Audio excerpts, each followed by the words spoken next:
cómo resolver esta cuestión, cambiar el paradigma de análisis a que sea económico, ambiental y social. Nosotros lo vamos a hacer y en el trabajo que ustedes van a hacer, esto es irremediablemente necesario. Y debemos pensar solo en un problema y no en la solución. En esta etapa no vamos a pensar en la solución física. Sí vamos a pensar en algunos aspectos de la solución que vamos a verlo enseguida. ¿Tá? Vamos a ver los elementos a desarrollar. Y bueno, ¿cuál es el aspecto relevante que se quiere mejorar? Por ejemplo, nosotros decimos problemática de agua. Bueno, la problemática de agua tiene muchos factores. ¿Tá? Ya hemos podido ver y ojalá que ustedes hayan visto, porque, por ejemplo, agua en particular, hay varias charlas y varias cosas que tenemos desarrollado. Entonces, ¿cuál es el aspecto más relevante que uno quiere resolver de esa problemática? ¿Tá? ¿Qué es lo que se quiere mejorar? Y después el segundo punto, definir quiénes son las personas a las que las afecta. Esto es extremadamente importante. ¿Por qué? Porque es a quienes nosotros vamos a desarrollar nuestro esfuerzo de desarrollo de una solución. O sea, las personas es a quienes nosotros le desarrollamos la solución. ¿Quiénes son? A esas personas. Y obviamente a esas personas que tienen varias condiciones. Por ejemplo, definimos las personas, pero definimos el ambiente también. ¿Está bien? No le podemos generar a las personas una solución en un aspecto con un producto y le generamos otro problema ambiental o social, por ejemplo. ¿Cuáles son los aspectos ambientales negativos que tiene el problema? Fíjense que estamos, por un lado, personas, sociedad, por otro lado, ambiente. ¿Está? ¿Cuáles son los aspectos ambientales negativos que hoy el problema ustedes visualizan? ¿Sí? Y fíjense que acto seguido decimos, ¿qué aspectos económicos definen la problemática de los destinatarios? O sea, ¿cómo afecta económicamente a los destinatarios este problema? ¿Está? Fíjense que nosotros hemos charlado, por ejemplo, respecto a la movilidad, y dijimos, bueno, la movilidad tiene ciertos problemas económicos que le causa a las personas que en un ambiente como Córdoba, por ejemplo, tienen graves problemas para trasladarse. Y esos traslados terminan siendo dinero y terminan siendo tiempo y terminan siendo ambiente porque se contamina el ambiente, porque hay mucha contaminación ambiental. O sea, ¿qué aspectos económicos definen el problema, la problemática y los destinatarios que ustedes quieren trabajar? Y ahora fíjense que viene una cuestión de la solución. Sin embargo, no es la solución, sino que se pregunta, ¿qué tipos de tecnologías en principio podrían resolverlas? Recién estaba en Mecánica 2, donde nosotros trabajamos sobre la misma temática, en la misma materia, y resulta que unos chicos me proponen que quieren resolver el tema de el uso de leña para cocinar, calefaccionar y calentar agua. Entonces, en esencia, ese tipo digamos que si hay leña, evidentemente no es en Barrio Urca, porque en Barrio Urca es muy cara la leña. ¿Está bien? O no se obtiene la leña, o desbastamos de una manera terrible bosques nativos que hoy no tenemos para poder tener leña para cocinar todo el año, durante todo el año, digamos, en la ciudad. Entonces, la gente que usa leña es una gente que vive seguramente sin acceso a gas natural, sin acceso a gas comprimido, que además es carísimo. Entonces, ¿qué tipo de tecnologías podemos resolver el uso de leña? Y seguramente no sea con un PLC para controlar temperatura de agua, porque si va a usar leña, seguramente no tenga acceso a tecnologías que sean muy difíciles.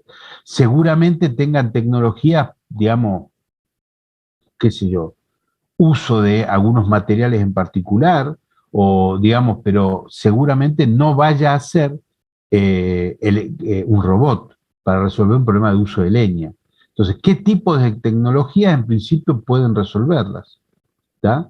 O una cuchara de madera o un robot.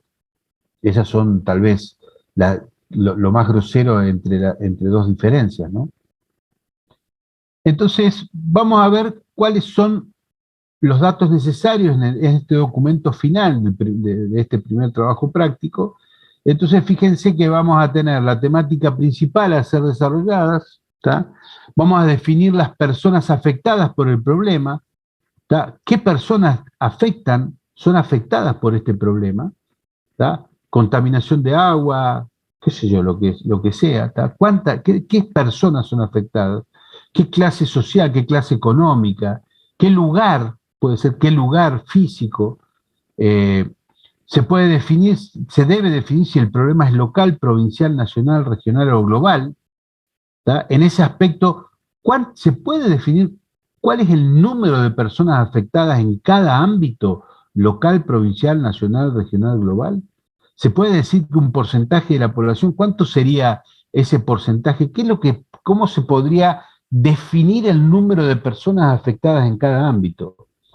Eso nos da la magnitud del problema, ¿tá? Y nos da la importancia del problema. Ese problema, ¿cómo afecta el ambiente actualmente? El agua, el suelo, la tierra, ¿cómo la salud? No he puesto atmósfera, ¿está bien? No he puesto aire, ¿está?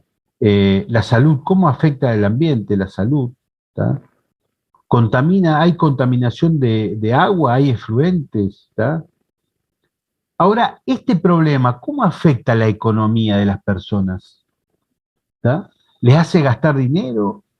Les genera, para resolverlo tienen que gastar cantidades ingentes de dinero, ¿tá? ¿Lo pueden resolver? ¿Esta solución puede resolver el problema con una economía distinta? ¿Tá? Y después están las leyes y los objetivos de desarrollo sostenible. ¿Tá? Entonces, ¿hay limitación? ¿Hay limitación en las soluciones debido a las leyes? ¿Hay limitaciones legales? ¿Tá? ¿Este problema está dentro de los objetivos de desarrollo sostenible? ¿Está dentro de eso? ¿Está? Bien, ahora vamos a ver cuáles son los atributos a ser definidos del producto. Fíjense que los atributos son cosas que nosotros deseamos que tengan. Por ejemplo, qué características dimensionales, qué materiales, peso, color. ¿Va a ser levantado con una mano izquierda? ¿Va a ser usado por una persona con discapacidad? ¿Va a ser usado con una persona mayor? ¿Tiene que tener menor peso? ¿Tiene que generarle en la muñeca una situación distinta, digamos? ¿Tiene que generarle poca torsión en la muñeca, por ejemplo? ¿Qué características dimensionales tiene que tener? Todavía no está la solución, ¿eh? Pero fíjense que nosotros podemos decir, bueno, no va a poder generarle una palanca a la mano de una manera distinta, una manera que no lo pueda levantar una cierta persona, ¿tá?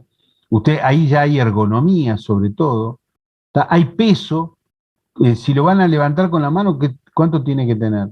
¿Tá? Menos de 20 kilos, menos de 10 kilos, menos de 2 kilos, ¿cuánto tiene que tener? Tiene que tener algún color determinado para verlo de noche, qué sé yo, no sé, para que sea identificado. Tiene que tener algo así, tiene que ser de algún material determinado por algún motivo, por el óxido, por alguna cosa así. ¿Tá? Eh, ¿Es posible determinar si el producto a ser desarrollado deba tener un costo de adquisición determinado? Y estamos hablando de costo de adquisición, ¿está bien? Costo de adquisición, ¿se puede definir en base a las personas que al cual está destinado?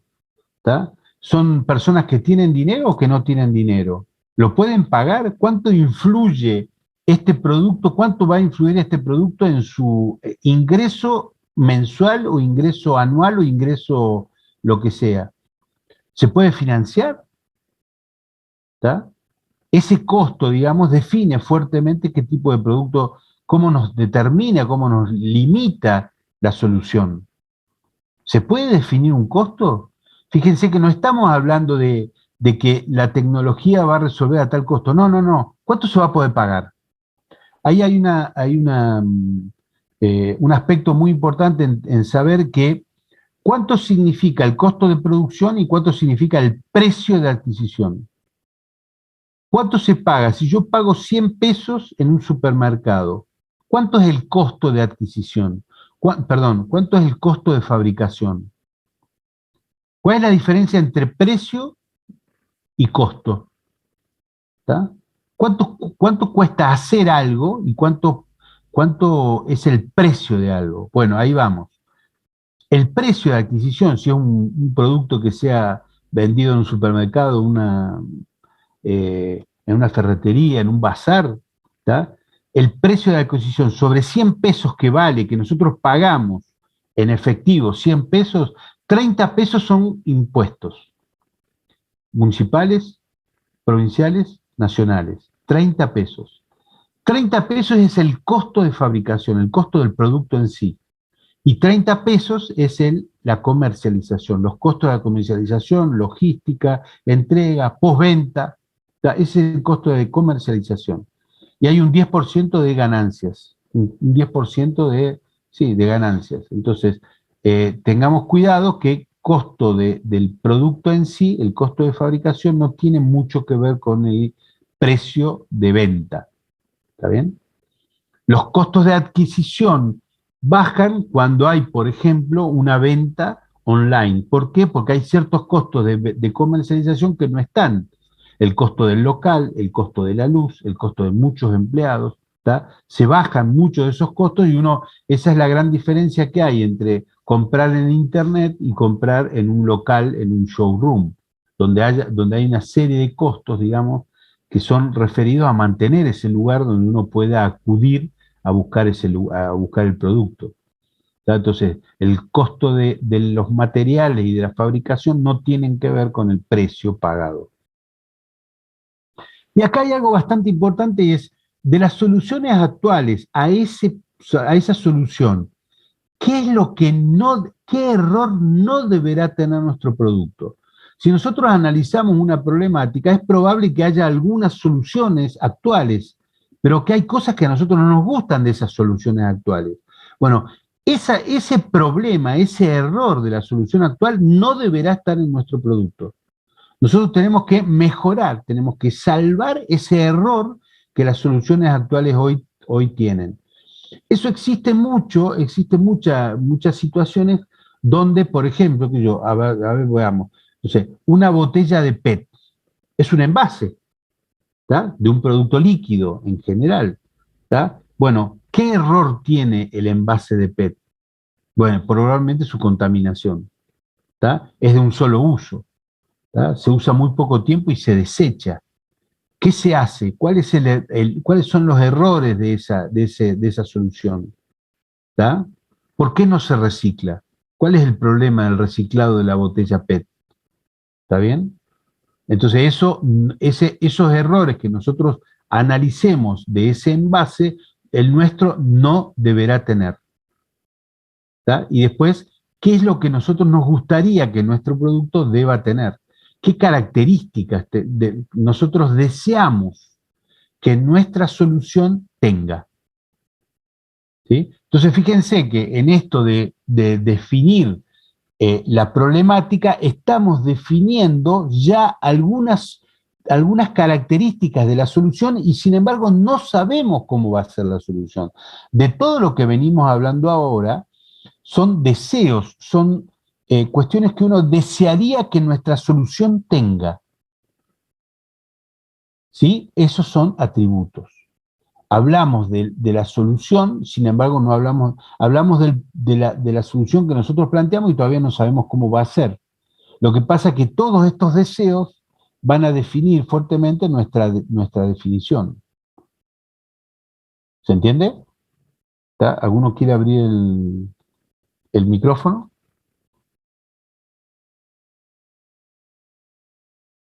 Manu.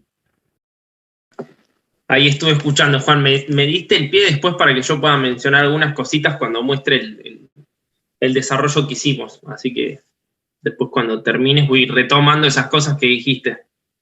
No, para mí yo ya terminé, digamos, quise ser lo más corto posible porque me dijiste media hora y fueron 28 minutos. Pero qué precisión, Juan, ¿cómo estamos con el... Hoy estamos con el cronómetro a full. Encima yo hice justo a tiempo, porque mientras hablaba me llevé la compu al comedor, llegué a prepararme el mate porque, no sé, llegué a prender la compu 5 minutos antes de la clase y no había merendado, así que me vino bien que arrancaras vos. Bien, perfecto. Me gustaría que alguno abra el micrófono y que haga un comentario, a ver qué le pasa, qué le parece, si habían empezado a encaminar el trabajo por este sendero o no. Si alguno quiere decir algo. Nadie quiere decir nada. O en el chat, si no, también. Nada, mano. Pueden llegar Estoy triste, mano. Chicos, hacen que se me deprima Juan, es un tipo grande. Juan, ¿vos ya te tocó Sputnik a vos o estás ahí? Sí, ya te vacunaron, ¿no? Me tocó una, sí. Bien, felicitaciones. ¿Cuál te tocó? Sputnik 1. La Sputnik me tocó. A mis viejos también lo vacunaron estos días, así que fue como estar un poco relajado porque unos personajes, mis viejos. Así que bueno. No nos podemos relajar nadie, che, vacunado o no vacunado. No, obvio, hay que mantener cuidándose, pero ya va a ir pegando un empujón la vacunación. Le están tocando también a muchos compañeros y compañeras mías que son docentes de secundario y eso, de mi edad, un poco más chicos, ya también lo estuvieron vacunando estos días, así que, o sea, todavía quedan 2 meses bastante duros, pero yo creo que para mediados de agosto se va a empezar a sentir la mejoría fuerte, digamos, por toda la vacunación. No estoy muy seguro que volvamos a presencial este año. Yo no sé. También dudo. Para mí, a los docentes universitarios, no, bueno, vos ya te estás vacunando por edad, pero después el resto de los docentes universitarios, capaz que para julio ya estamos vacunados. No creo. Apostemos, Juan, apostemos. Bueno, vamos en realidad yo tenía ganas de compartirles un laburo que estuvimos haciendo en la fábrica donde trabajo. Se llama Tasto Ingeniería Plástica, es una fábrica bastante chica, tiene 15 empleados aproximadamente. Nos dedicamos a la fabricación de productos plásticos por inyección, en general bastante vinculado a lo que es la logística y el transporte de mercadería. Después chusmé la página, si quieren, ahí, Tasto Ingeniería Plástica, ponen en Google y les va a aparecer la fábrica. Seguro hay muchos canastos que ven en verdulerías o que se transportan mucho en lo que es el mercado de abasto, en toda la región de los que manejan verdura de hoja, usan casi exclusivamente uno de nuestros canastos, y después también tenemos, otros contactos con productores grandes que compran los canastos plásticos para el transporte de frutas y verduras, que es bastante importante por el tema de los bichos. Imagínense, eso es un problema gigante que hay y que no se termina de resolver en el mercado abasto de Córdoba, que los canastos de madera no se usan, no son, como dicen, one way, o sea, se usan muchísimas veces y el productor carga, no sé, la selga en el canasto, ¿no?, de madera. Eso va al mercado abasto. El mercado abasto está unos días y no es que no hay ningún bicho dentro del mercado abasto, ¿no? Y a veces se sacan afuera, se lo lleva el verdulero, después el verdulero vuelve, o sea, lo tuvo en su verdulería, capaz que lo dejó en la vereda en un momento, capaz que pasó un perro y lo meó, o estuvo a la lluvia y se pudrió alguna verdura, y eso vuelve al mercado de abasto, vuelve al productor, y esa fruta y verdura está en contacto con los canastos de madera, que muchas veces están hasta un año usándose y, no sé, tienen 7 vueltas, así que imagínense la mugre que pueden llegar a estar portando esos canastos, esos cajones de madera. Por eso es muy importante que laven bien sus frutas y verduras, que hagan la sanitización, que capaz que nos empezamos a acostumbrar un poco más con este tema de la pandemia, a poner en remojo con un poco de lavandina, a lavar bien. Después es con un par de gotitas de lavandina, de la que hay un tipo de lavandina que se puede usar para eso, pero es importante que se haga porque si no te puede caer mal una comida, no sabes qué fue, y capaz que era alguna bacteria, algún bicho que tenía la hoja de la verdura y no te diste cuenta. Entonces, hay un problema real en el transporte de los alimentos, y el plástico lo viene a solucionar bastante bien porque tranquilamente vos podés poner una planta de lavado de canasto, el canasto lo usaste, lo lavaste y lo volviste a utilizar. Y eso se usa por eso en un montón de rubros de lo que es la industria del alimento, ¿no? Y uno de los que quería mostrarles ahora es en la fabricación de quesos, puntualmente en la fabricación de quesos cremosos. las empresas más grandes de Argentina, podríamos decir, no sé qué, capaz que hay 15 empresas en Argentina o 20, que fabrican quesos cremosos en una línea ya un poco automatizada, en donde se utiliza el multimolde de queso cremoso. El proceso es bastante sencillo, ¿no? Se llega la leche, se pasteuriza, se eliminan algunos bichos, después se meten unos hongos que empiezan a hacer que la leche empiece a cuajar, toda esa masa cuajada se termina llevando a un molde, y en el molde es que termina de tener la forma del queso cremoso. Después va al saladero y vuelve, o sea, hay un proceso más, pero lo que me interesa es mencionarles esto, ¿no? Como que esa masa cuajada termina en un molde plástico, ¿sí? Antes se hacían en unos moldes metálicos y antes en moldes de madera, con el mismo problema que estamos hablando recién de la madera y la mugre, digamos, como los hongos terminan desarrollándose en ese tipo de superficies. Y bueno, lo importante es el plástico y el lavado ahí. Y después vamos a tocar algunos otros elementos, ¿no? Pero les voy a mostrar cuál era el multimolde que se utilizaba hasta hace un tiempo, o sea, realmente que todavía se sigue usando mayoritariamente en las industrias más grandes, lácteas de Argentina, que producen queso. Estamos hablando de, no sé, la Serenísima, la Noal y otras más, deben ser las 15 más importantes, si se meten en, creo que se llama OCLA, es como el observatorio de la cuenca, de todo lo que es la industria láctea en Argentina, te aparece quiénes son los que más litros de leche manejan. Es una base de datos bastante interesante porque tiene un análisis de costo. Está bueno hasta si no son del rubro, como para ver lo riguroso que es el análisis de números que hay ahí, del precio del litro de leche que se le paga al productor, cuánto compra cada una. Se maneja mucho de cuántos litros de leche maneja por día cada una de estas industrias.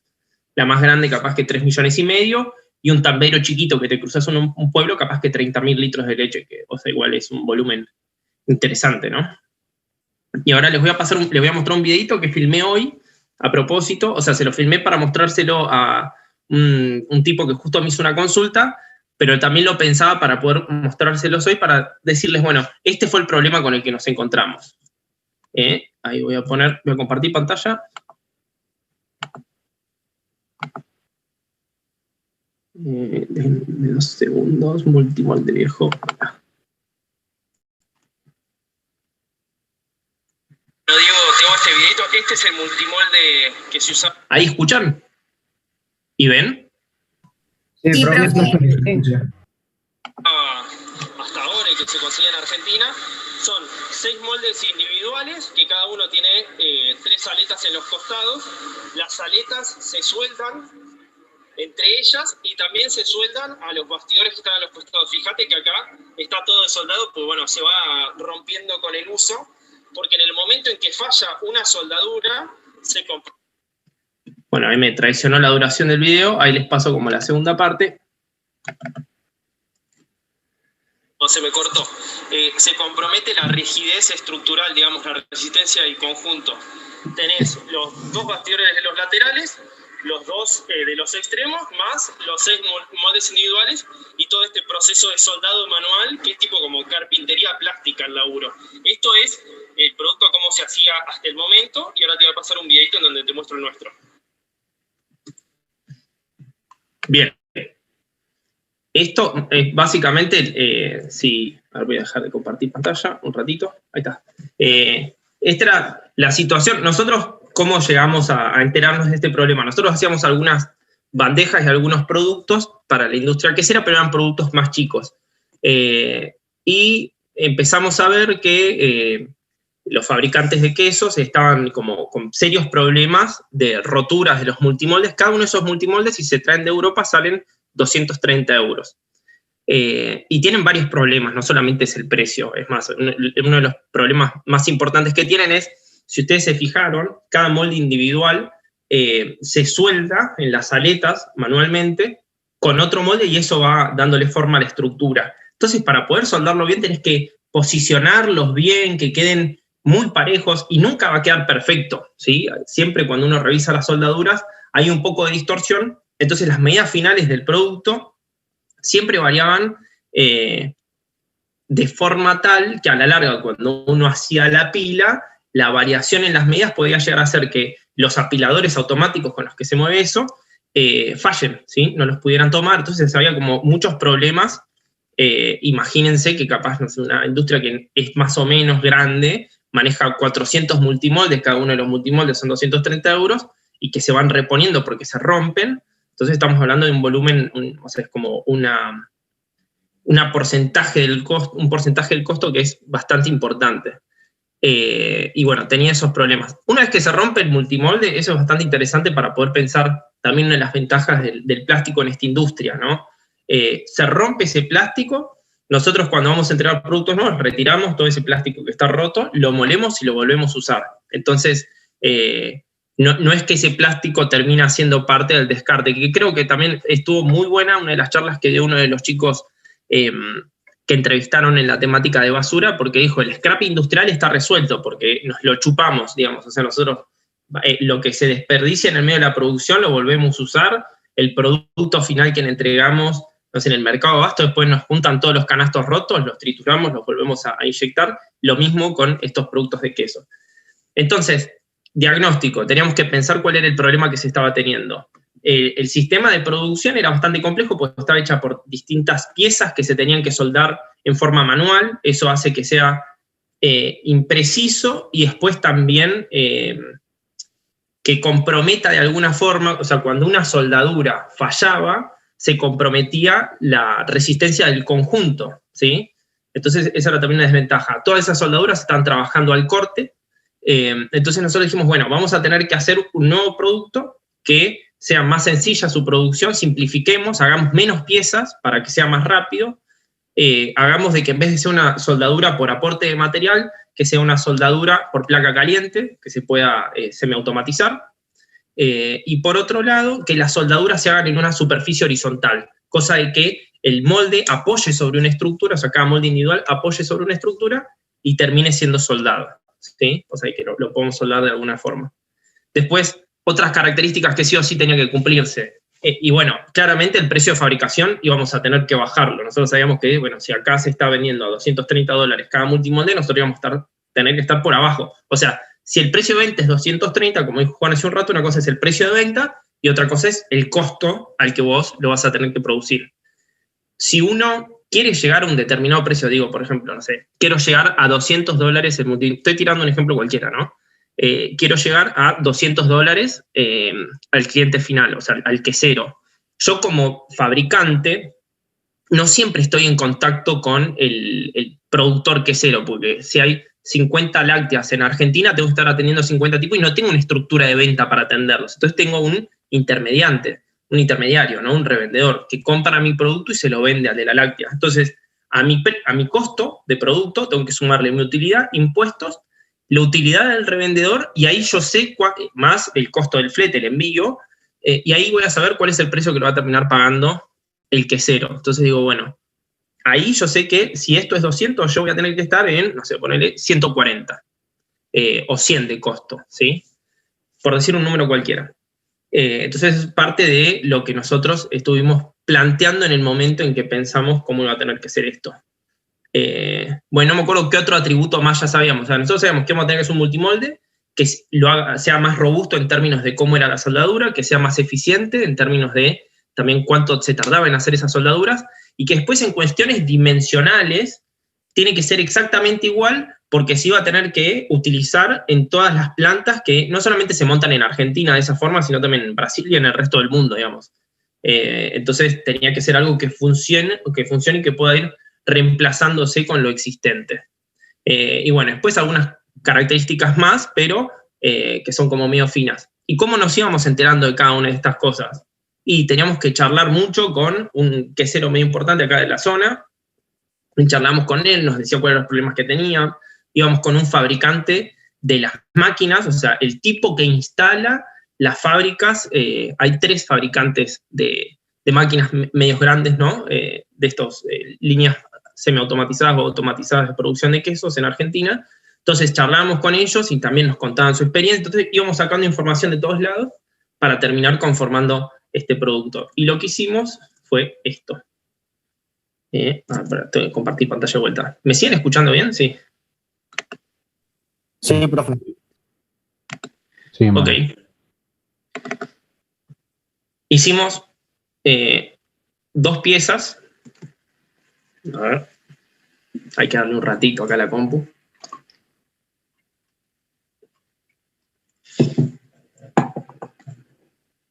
Acá está, esta es la primera pieza.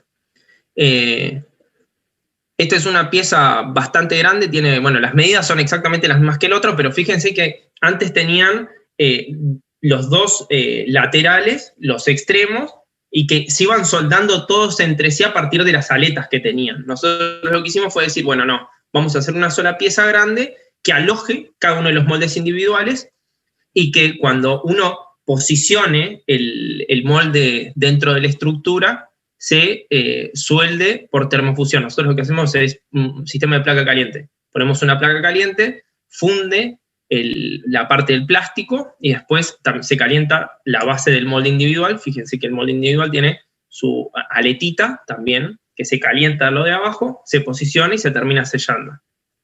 Entonces, estos 2 elementos por separado terminan formando... bueno, está el multimolde acá al costado. Pensé que tenía una foto en la misma carpeta. Denme un segundo. Esta.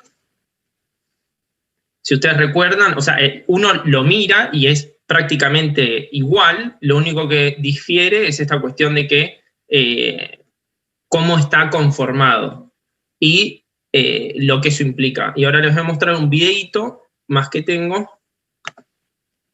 Una cosita, por ejemplo, que nos íbamos dando cuenta a medida que íbamos charlando, porque al toque cuando íbamos viendo, pero ¿para qué lo hacen así? ¿Por qué no hacen una estructura y que de alguna forma el molde individual se encastre en la estructura, que vos gires y se apriete? Hay una cuestión que pasa en lo que es la industria de alimentos, es que no puede haber ninguna hendidura, no puede haber ningún pliegue, no puede haber ningún espacio en donde se junte mugre y no pueda lavarse.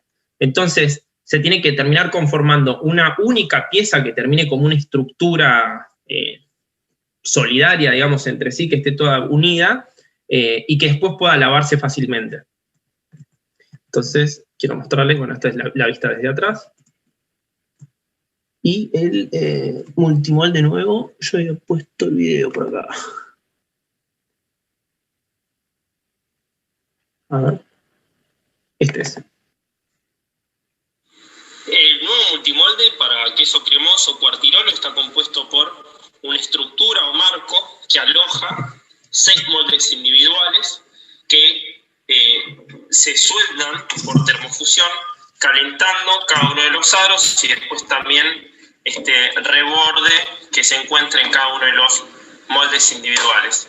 Luego de hacer todo ese proceso de termofusión, se obtiene la pieza final, que por las características que mencionamos, el que esté hecho solo por 2 piezas distintas, tenemos varias ventajas. Además de que se simplifica el proceso productivo y se mejoran los tiempos de producción, las medidas finales del multimolde están determinadas por el marco, que lo obtenemos por una sola pieza de inyección. Por lo tanto, las medidas finales que obtenemos en nuestro producto no difieren significativamente entre una pieza y otra. Esto tiene grandes ventajas en el momento en que se manejan una gran cantidad de multimoldes que tienen que ir apilados unos sobre otros. Además, se ganan ventajas respecto a la resistencia por las características de la soldadura. La cantidad de superficie soldada que fija a cada molde individual en la estructura es mayor y a su vez se dan en un plano horizontal en vez de vertical como sucedía en los otros multimoldes, en donde los esfuerzos de corte son mayores y por lo tanto están solicitados a esfuerzos que comprometen su vida útil. Y también acá la estructura portante que da la rigidez es el mismo marco portante, ¿no? En el otro caso, cuando las soldaduras de los moldes individuales se iba debilitando, se debilitaba la resistencia del multimolde como estructura, cosa que no sucede en este caso. Ahora vamos a ver de distintos ángulos el producto terminado.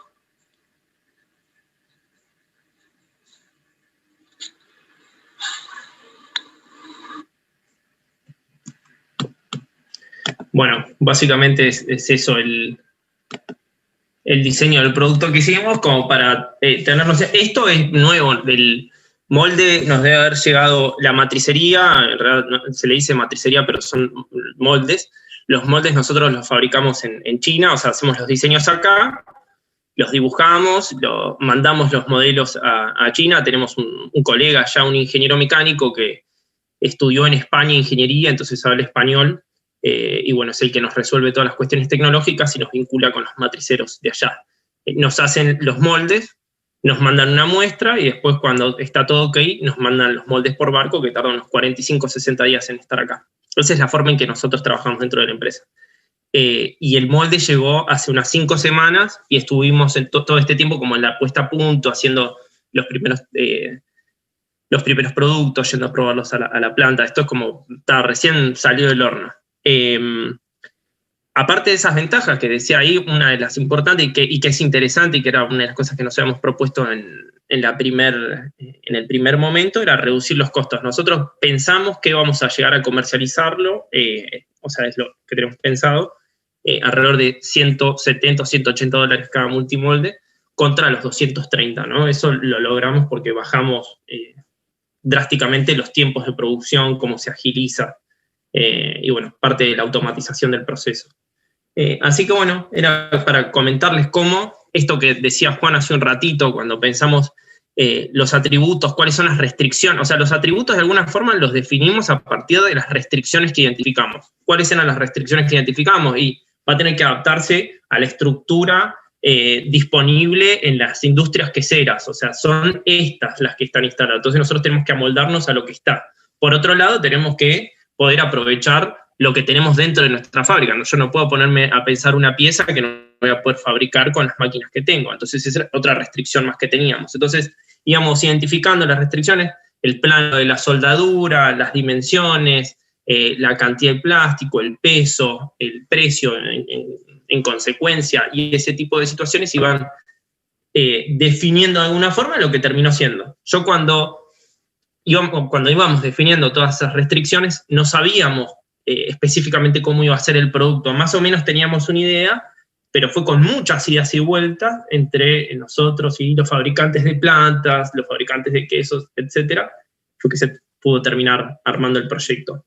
Así que bueno, eso era como tratar de poner en forma de un ejemplo el proceso de diseño. Este producto ahora presentamos la patente en enero, si no me equivoco, o en diciembre, ya no me acuerdo cuándo fue.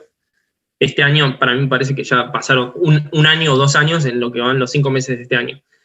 Pero presentamos la patente, así que ya hicimos lo que se llama el registro del modelo industrial, en donde se protege la forma que tiene el producto. Es una forma en que uno se respalda cuando diseña algo, de tener de alguna forma algún tipo de protección medio inmediata, porque la patente se demora hasta 5 años en salir, o sea, son cosas bastante lentas. Entonces, en el corto plazo, en general, te recomiendan hacer un modelo industrial, protege y vas por patente.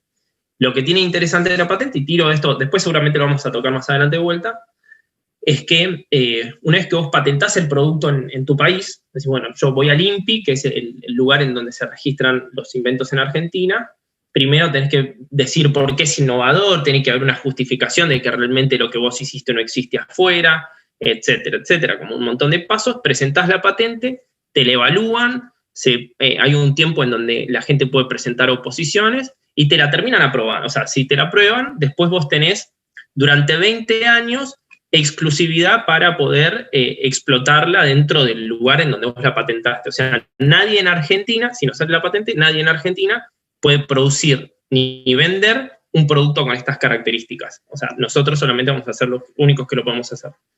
Y después también tenemos lo que se llama, no sé cómo se llama en realidad, pero que implica que a nivel internacional vos tenés 1 año para poder presentar tu patente en, no sé, como 170 países del mundo. Tenés que garpar, digo, como nosotros vemos que en el rubro de la industria láctea se mueve mucho en algunos lugares de Europa, Brasil, Estados Unidos y algunos lugares de Asia. Y dijimos, bueno, a ver, ¿cuáles son los lugares en donde más queso se produce? Tales. ¿En cuáles se usan multimoldes? Tales.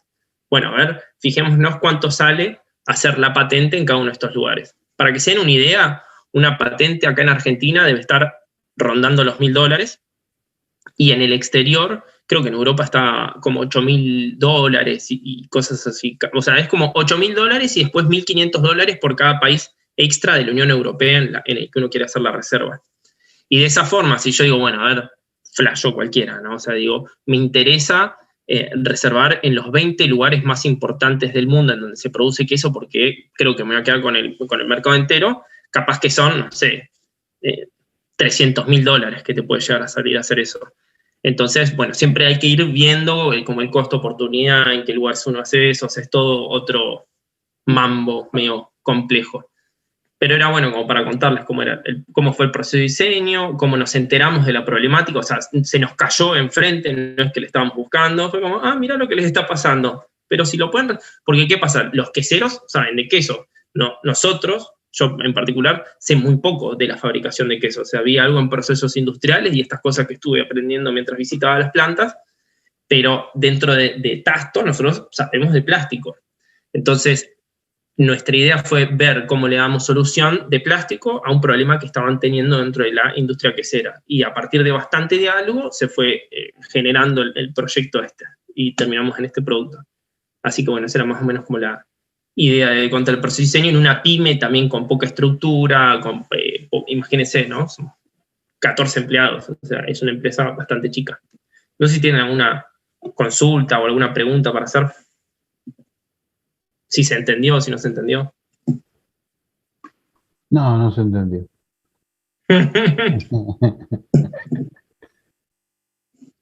O sea, en eso se hacen los quesos cremosos, ¿no? Que ustedes terminan comprando la horma de queso cremoso, se mete toda la mezcla.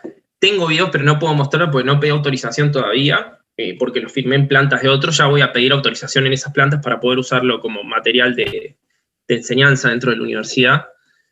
Sí, por ejemplo, el multimolde de eso que lo hicimos en la fábrica, eso sí lo puedo hacer, mostrárselos a ustedes, pero en el caso de lo que estamos haciendo en otras plantas ya en uso, no, porque son las plantas de terceros. Pero en el corto plazo capaz que puedo mostrarles algo. Sí, una consulta. Ustedes, la empresa de ustedes, ¿cómo detectó ese problema en el cliente? O sea, ¿el cliente les trajo el problema o ustedes hicieron un análisis de la planta y ofrecieron una mejora?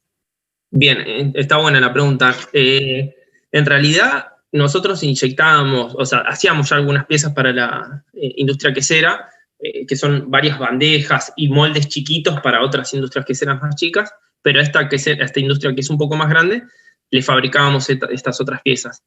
Y resulta que o sea, el multimolde anterior, el que les mostré que era el multimolde viejo, nosotros en un momento inyectamos algunas piezas, o sea, porque el dueño del multimolde terciarizaba parte del trabajo y nosotros producíamos esas piezas por separado.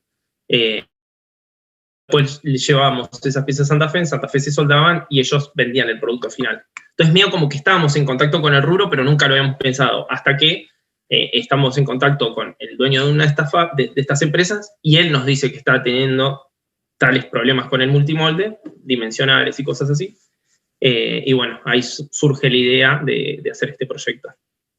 Pero bueno, no es que nosotros lo fuimos como a buscar muy intencionalmente, siempre uno está como atento a proyectos y cosas que se pueden llegar a hacer nuevas, pero en este caso fue una demanda muy puntual también de la industria.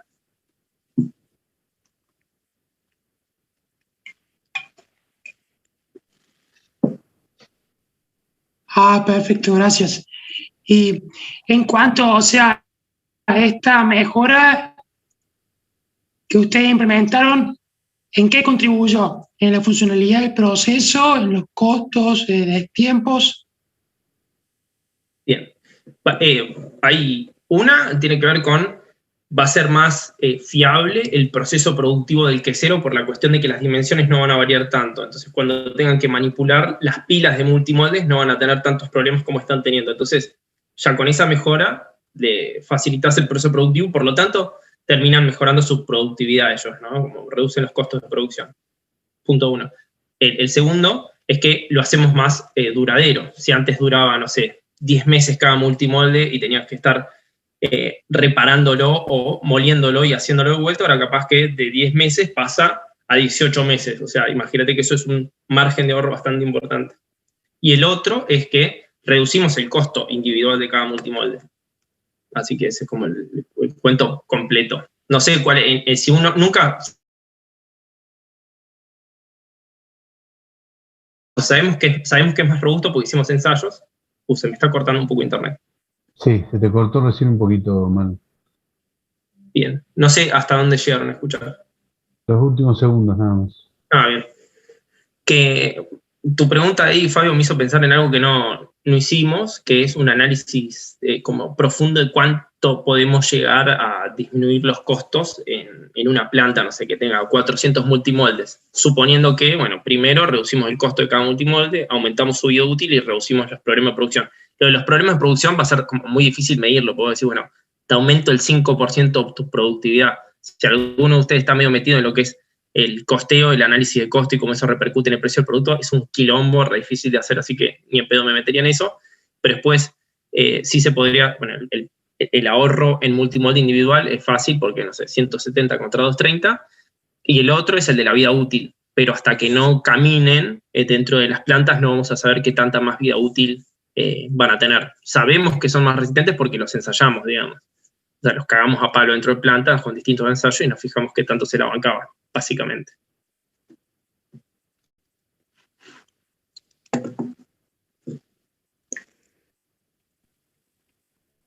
Perfecto, muchas gracias. Está bien, Fabio.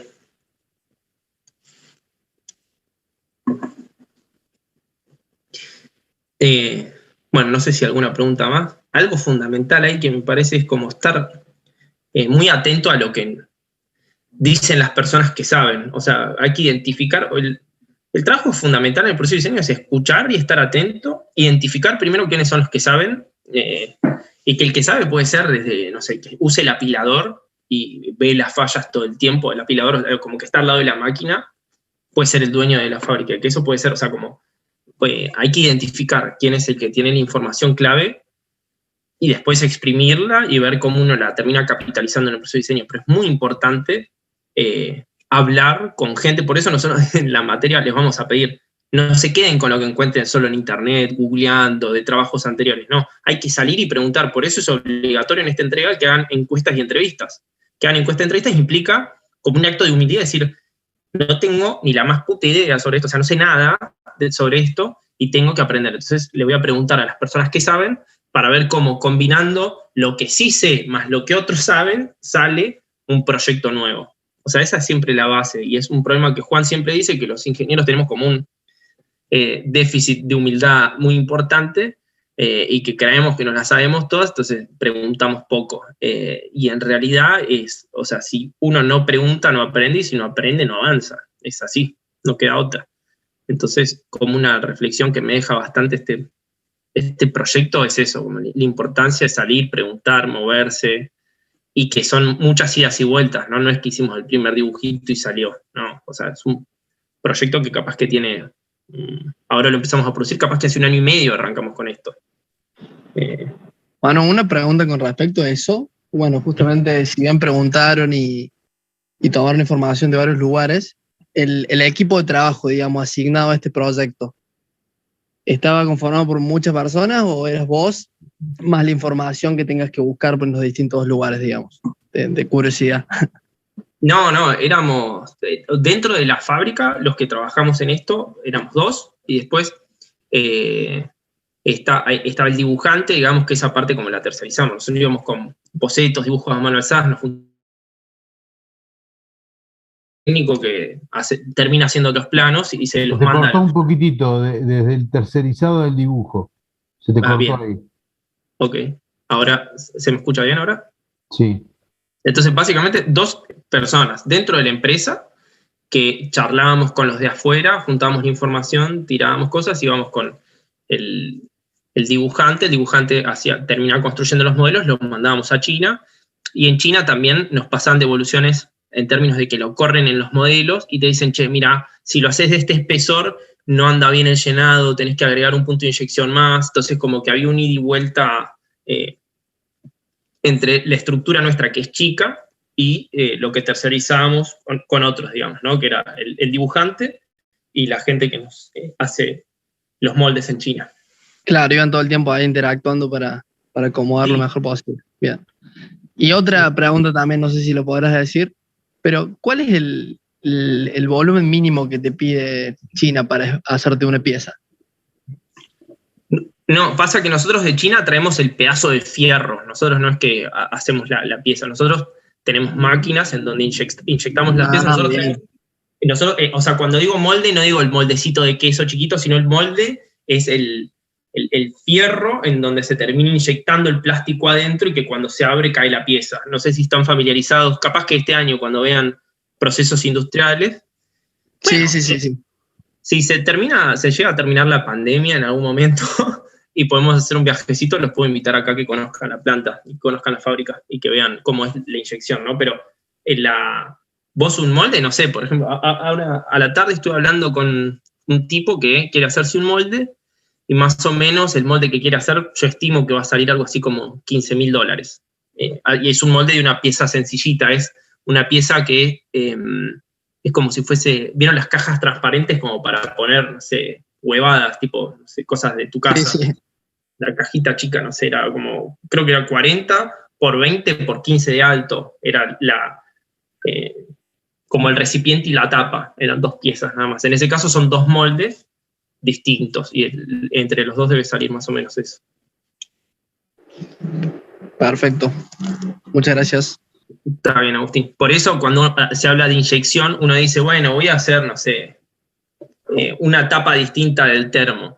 Bueno, tenés que hacer el molde para hacer la nueva tapa, el molde te va a salir tanta guita, para amortizar el molde vas a tener que vender mínimo, no sé, 15.000 unidades. Entonces, en inyección, o sea, si bien es un proceso muy eficiente, porque es extremadamente rápido y eficiente en el uso de energía y todo, cada vez más en el tema de energía, lo que consume cada inyectora con los servomotores y algunos sistemas como de aislación térmica para que no se pierda tanto en lo que es el derretimiento del plástico, reduce drásticamente el consumo de energía.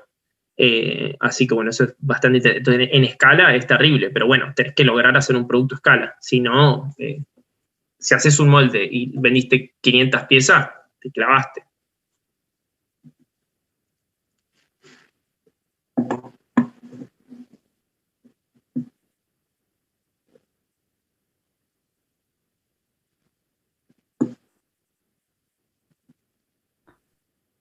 Manu, me gustaría interpelar, a ver si alguno abre el micrófono, para que se perciba algunos elementos que debe tener la primera entrega como primera etapa de trabajo, ¿no? O sea, después nosotros vamos a ver el tema de cómo evaluar o cómo ver de qué se trata el trabajo, pero saber cuáles son los elementos, a ver si lo venían pensando, si les parece, si hay algo que quieran preguntar del tema.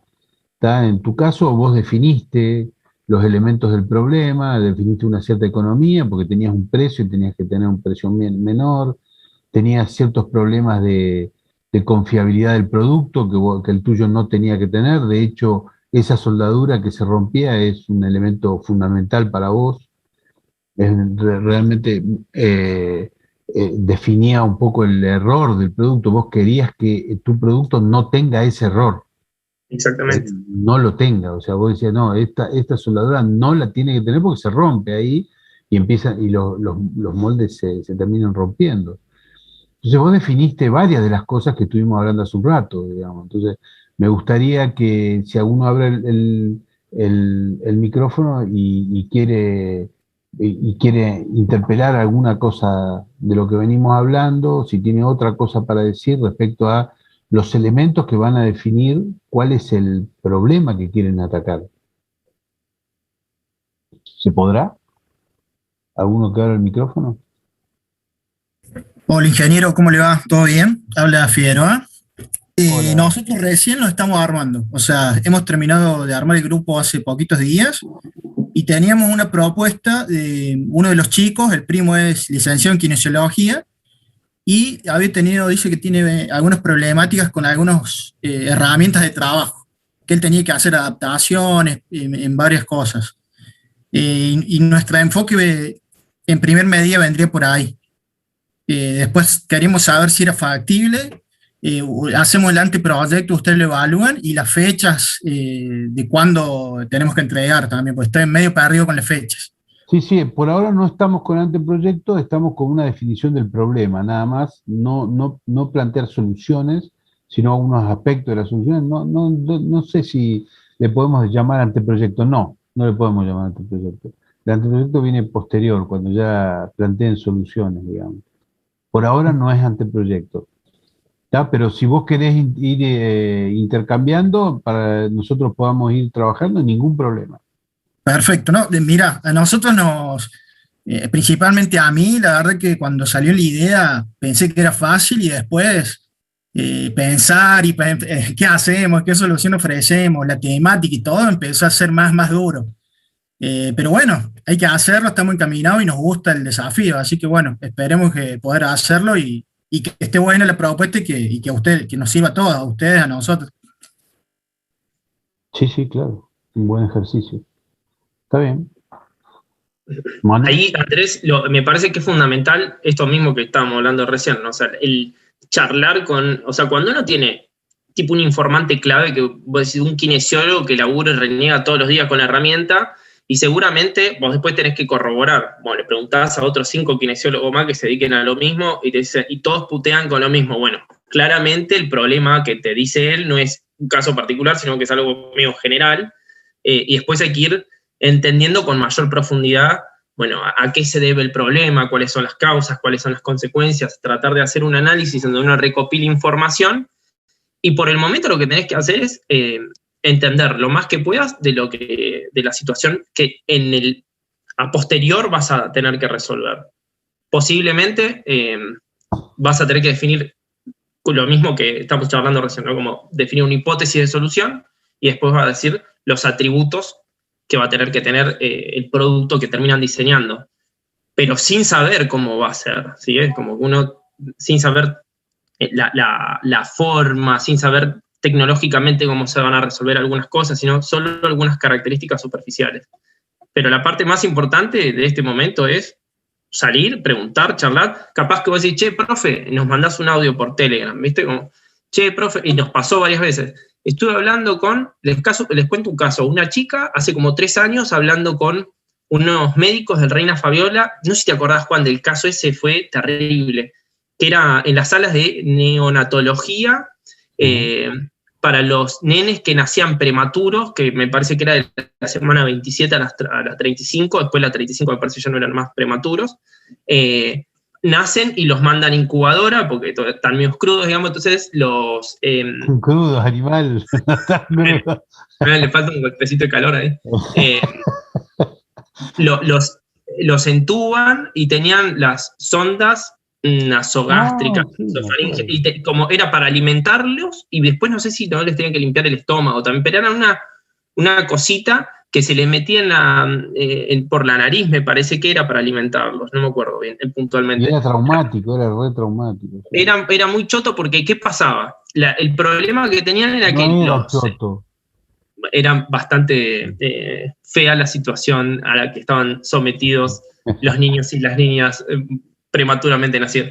Lo que les pasaba era, claro, tenían el tubito que se metía en su cuerpo, digamos, y que lo tenían dando vueltas por ahí. Entonces, ¿qué hacían los nenes? O sea, estaban moviéndose, como explorando el mundo con las manitos, y se lo sacaban. Entonces, se lo tenían que volver a poner y le provocaba como microlesiones en todo el conducto por el cual iba pasando, y les pasaba hasta 6 veces por día, y era porque los nenes se sacaban solos el tubito.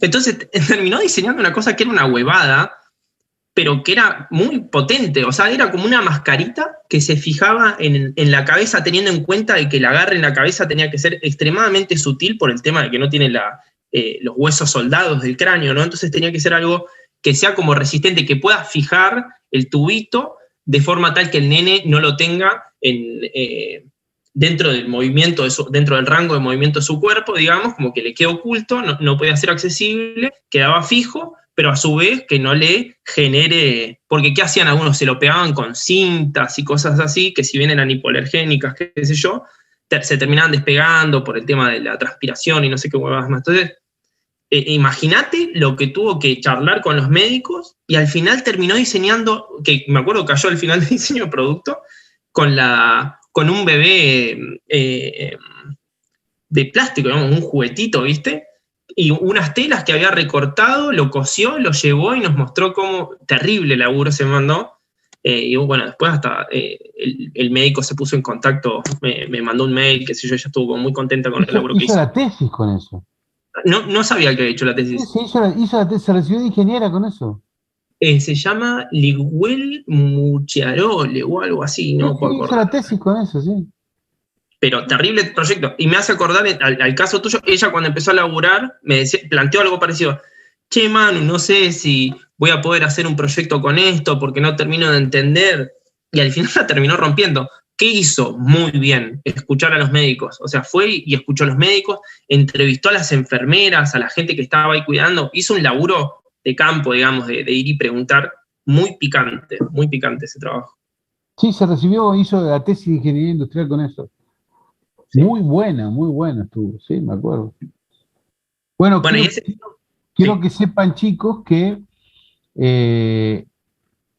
hasta el año 2015 o 2014,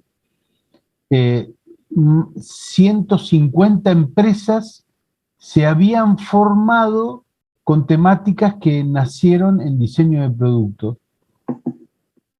Y en la actualidad pasan los 250 empresas, emprendimientos que han surgido reales, que están dando vuelta en el país entero, surgidas de una materia pedorra como la que están cursando ustedes ahora. No era la palabra. Claro, vos me retás a mí porque yo no dije crudo, no sé qué dije. Voy a decir pedorra. Entonces, digamos, Andrés, que yo creo que deberías estar trabajando sobre vidrio y no sobre fisioterapia, es muy importante y realmente termina siendo un ejercicio muy interesante esto de andar pensando las cosas, porque siempre algo bueno va a salir, pero eso lo garantizamos con el Manu, porque la verdad que es bastante común que ocurra de que salen trabajos muy interesantes. Y una de las cuestiones es que ustedes trabajan con libertad. Eso sí que es muy fuerte, digamos. Ustedes están eligiendo y no nosotros. Buenísimo, muchas gracias, entendí todo y sí, aceptamos el desafío, vamos a ver qué sale. Challenge acepta, de una. Bueno, ahí de vuelta, ¿no? O sea, se nota mucho, o sea, un proyecto es bueno cuando se mueven y salen a preguntar. No es como un trabajo práctico, qué sé yo, de PICP, en donde tienen datos, resuelven poniendo en el programa de producción, pintando las celditas en el Excel y lo hacen todo desde la compu. Esto no, esto requiere un laburo de investigación que van a hacer en la compu, buscar algo de información, pero después es llamar por teléfono, caer en el consultorio del kinesiólogo, ver que atiende un paciente mientras usa la herramienta, preguntar si se puede filmar o si no, y nada, así como recopilar, ser como una aspiradora tomando información para ver qué se puede llegar a diseñar. ¿Verdad? Primero para comprender la problemática, para después ver qué se puede diseñar. Che, estoy leyendo que hay una Antonella Pepe conectada. Antonella, no sé si estás escuchando, Antonella, ¿de dónde sos? Sí, ¿De dónde sos? Estoy. De Pilar, Córdoba. Ah, bien. No, pues tengo un amigo que tenía una hermana llamada Antonella Pepe y digo, no te puedo creer que está cursando, pues no conozco a tantos Pepe. No, somos pocos. Bien. Bueno, Pilar, estamos más o menos cerca. Yo estoy en Luque, estamos a 50 kilómetros. Ah, sí, somos de la zona. Sí, bueno, la fábrica, que estoy hablando recién, está ahí en Luque, yo estoy viendo acá. Bueno, no sé, Juan, si tenés algo más para que comentemos o no. Los largamos 12 minutitos antes. Está. Bueno, nada, espero que les haya servido la clase. La idea era poder comentarles un poco, recordar la consigna del trabajo, las cosas que estuvo haciendo Juan sobre los atributos, poner un ejemplo a partir del proceso de diseño que hicimos en Tasto, y después nada, abrir a preguntas. Así que me parece que cumplimos con el objetivo. Estamos en contacto entonces.